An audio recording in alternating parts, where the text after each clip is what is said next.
I'm Chief Bosun Mate James Clark. I'm the Executive Petty Officer at Station Oregon Inlet. We have about 35 people stationed at the station. We have at least 10 people on board to man the lifeboats. We have 2 command surfmen, and we have 4 duty surfmen right now. We have lots of lines here. Generally speaking, our area of responsibility, a line that runs from Army Corps of Engineer Duck Pier, which is north of us, runs straight west from there and covers the south end of Currituck Sound. Then we draw a line from Powell's Point south to a point on the mainland, and that covers the east end of Albemarle Sound. Then we cover all of Croatan Sound, all of Roanoke Sound, and then we go south into the Pamlico Sound as well. Offshore, we cover from the North Carolina-Virginia border south to a point in between Hatteras Inlet and us, and we go offshore 50 nautical miles. There's no way I can describe it. It's a pretty complicated explanation of what it is.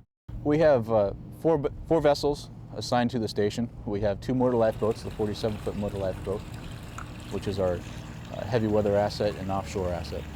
We have a 25-foot Defender B class, and due to the unique area we operate in, we also have a very shallow water asset.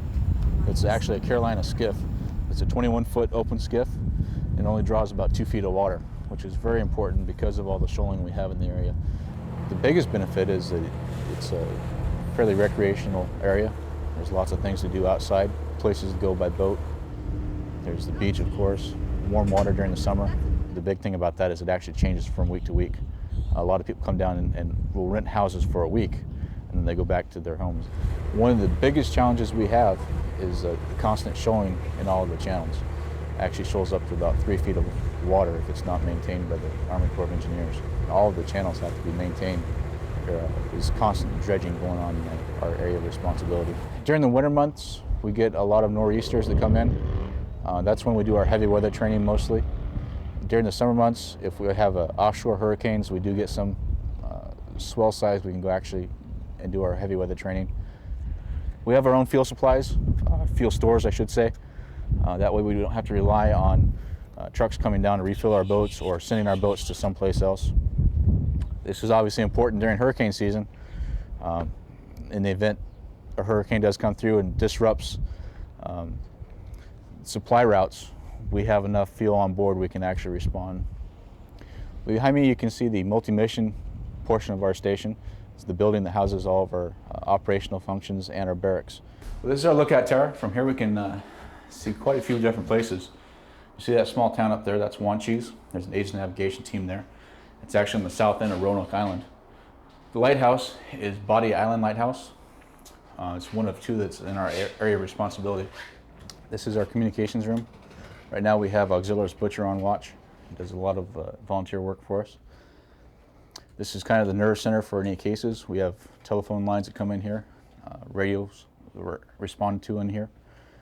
Pretty much anything we need to communicate with our boats or with distressed mariners comes through this room right here. This is our recreation deck. Since the crew is here for 48 to 72 hours, we give them a space where they can relax a little bit. They can watch television. We have foosball, pool tables, a dartboard's back there somewhere.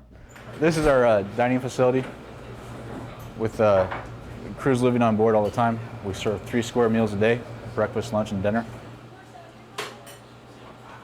This is Roxy. She's our station mascot. We adopted her from the Currituck Animal Shelter about a year and a half ago.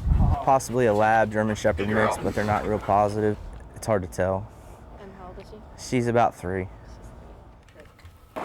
Everybody voted on it in a morale meeting and decided we wanted to get a dog, so we started looking out at the animal shelters and we found her.